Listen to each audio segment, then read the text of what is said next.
Everyone good morning. তো এই তো উঠলাম। আজ বাইরে যত কাপড় জামা ছিল সব মেলে দেওয়া হয়েছে। এই যে আমার মিঠু এখানে বসে আছে, এই যে মিঠু বসে আছে এখানে, রোদ পোয়াচ্ছে। গপুকে তোলা হয়নি, গপুকে তুলবো। তারপরে চান করে ভাবছি একবারে পুজোটা দিয়ে দেবো, কারণ ঠান্ডার মধ্যে আবার দেরি হয়ে যাবে কাজ করতে করতে। এমনিতে একটু দেরি করেই উঠেছি, কি করব তাড়াতাড়ি উঠে, আর যা হাওয়া দিচ্ছে বাইরে, প্রচুর হাওয়া। তো ছেলের স্কুল ছুটি, তার জন্য একটু দেরি করেই উঠেছি। আর যত জামা কাপড় কালকে কাচা হয়েছিল, তো আমি আর ড্রায়ারে ঘুরিনি, ওগুলো সকালবেলা সব বাইরে মেলে দিলাম। আর এই রোদে থেকে ঘরে ঢুকতে ইচ্ছা করছে না, রোদেই বসে থাকি। আর এদিকে ছেলেও উঠে গেছে, তো ওকে টুপি সোয়েটার সমস্ত কিছু পরিয়েও দিয়েছি। তো এখানে ওকে বললাম চল বাবা ব্রাশটা করে নে। আর তখন বাজে 10টার সময় উঠেছি, কারণ সকাল সকাল উঠে কি করব।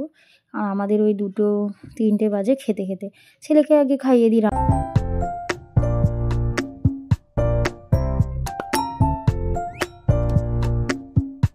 এবারে চান করে চলে এসেছি, চলে এসে পুজো দিয়ে দিলাম। কারণ আমার কালকে শুক্রবার ছিল, সন্তোষীমের বাসনগুলোও ছিল, কারণ ওগুলো না তুললে আমি কিছু খেতেও পারবো না, তার জন্য ওগুলো তুলে দিলাম, ধুয়ে দিলাম। তো একবারে আমি গপুকেও স্নান করিয়ে একেবারে খেতে দিয়েছি। আর যেহেতু দুপুরবেলা আবার খেতে দিতে হবে, তার জন্য দুবেলার খাবার একবারে দিয়ে দিয়েছি গপুকে, আবার সন্ধ্যেবেলা দিয়ে দেবো। আর এখন যেহেতু ঠান্ডা পড়েছে, তার জন্য ওকে সোয়েটারে পরিয়েই রাখি। তো এই যে আমার পুজো দেওয়া কমপ্লিট। 12টা, এখনও রান্না চাপাইনি, এই তো ভাত বসানো যেতে হবে। আর ভাত আছে, ওটাই খাবো। এটা ভাতটা বসিয়ে দিই আগে, হতে দেরি হয়ে গেছে, তো আমি আগে ভাতটা বসিয়ে দিলাম। চান করে পুজোটা আগে দিয়ে নিয়েছি তার জন্য। আর এদিকে চালটা ধুয়ে নিয়েছি। আর এটা ভালো চাল, এতবার ধোবো না, অল্প 2-3বার ধুয়ে তারপরে করে দেবো, দিয়ে দেবো ভাতে। আর আমার এই বেসিনে তো জল এমনি টাইমে পড়ে না, কিন্তু এখন শীতকাল তো জল তো এমনিতেই কম লাগে। তো দেখছি প্রতিদিনই জল পড়ছে, ভালোই হয়েছে, সুবিধা হয়েছে। তাহলে ওই বাইরে নিয়ে যাও, বাইরে যেয়ে ধোও, তারপর আবার বসাও, তো এর জন্য তাড়াতাড়ি হয়ে যায়। তো এদিকে আমি ভাতটা বসিয়ে দিয়ে একটু দোকানে যাব জিনিস আনতে, কিছু জিনিস নেই বাড়ন্ত। আর আজকে ভেবেছি পনিরের তরকারি করব, তো ওটাই আনতে যাব। আমাদের এই মুদিখানা দোকানে পাওয়া যায়। তো এই যে ভাতের মধ্যে জলের মধ্যে চালটা দিয়ে দিলাম। তো ভাতটা আস্তে আস্তে হোক, গ্যাসটা কমিয়ে আমি আর ছেলে মিলে গেছিলাম। তো দোকানে আমি নাইটি পরেই চলে এসেছি, কে আর পরবে, জামা ছাড়ো, আর দুনিয়ার ঘরের কাজ পড়ে রয়েছে, তার জন্য চলে এসেছি। কি ঠান্ডা, সকাল সকাল চান করেছি তাও ঠান্ডা লাগছে। মনে হচ্ছে রোদেই বসে থাকি, কাজকর্ম বাদ দিয়ে রোদেই বসে থাকি।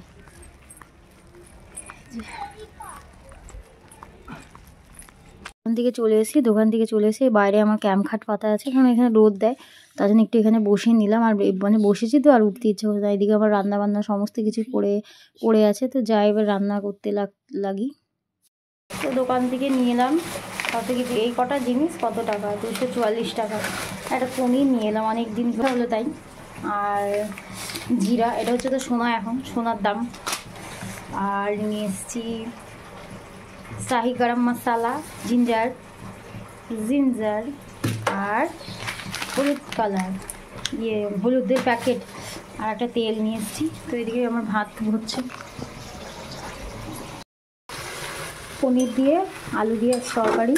তো এর মধ্যে মশলা দিয়েছি বলতে আদা আর গোটা জিরে ভিজিয়ে রেখেছিলাম, আর টমেটো পেস্ট, তো ওই একটা মশলা, আর হলুদ আর লঙ্কা গুঁড়ো, সামান্য একটু চিনি দিয়েছি।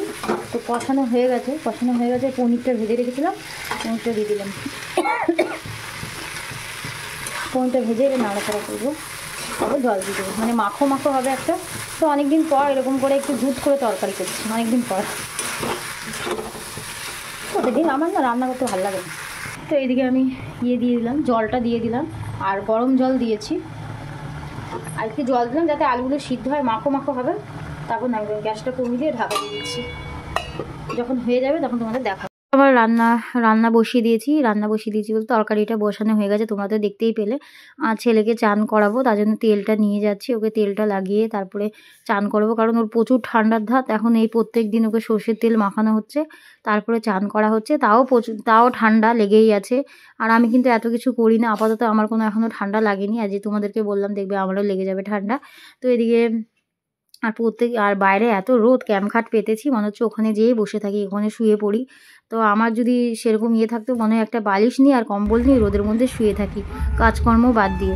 আর এই যে এখানে ছেলে এখন বসে থাকে, তো এখন ওকে বকে বকে বলা হয়েছে যে বাইরে বসে থাক রোদের মধ্যে।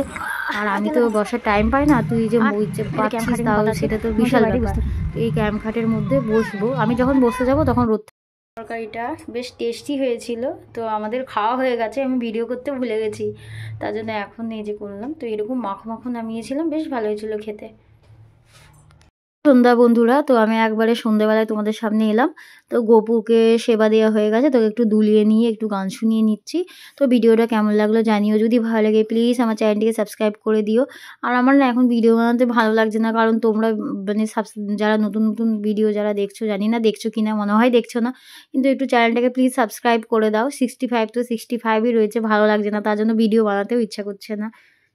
হরে হরে কৃষ্ণ কৃষ্ণ কৃষ্ণ হরে হরে, হরে রাম রাম রাম হরে হরে, হরে কৃষ্ণ কৃষ্ণ কৃষ্ণ হরে হরে, হরে রাম রাম রাম হরে হরে। শুভ সন্ধ্যা বন্ধুরা, আমার গপুর সেবা দেওয়া হয়ে গেছে সন্ধ্যেবেলায়। তো এবার গপুকে ঘুম পাড়াবো, তার জন্য টুপি পরেছে, দেখেছো কি সুন্দর লাগছে না আমার গপুকে? চারটা গপু আমার। Good evening.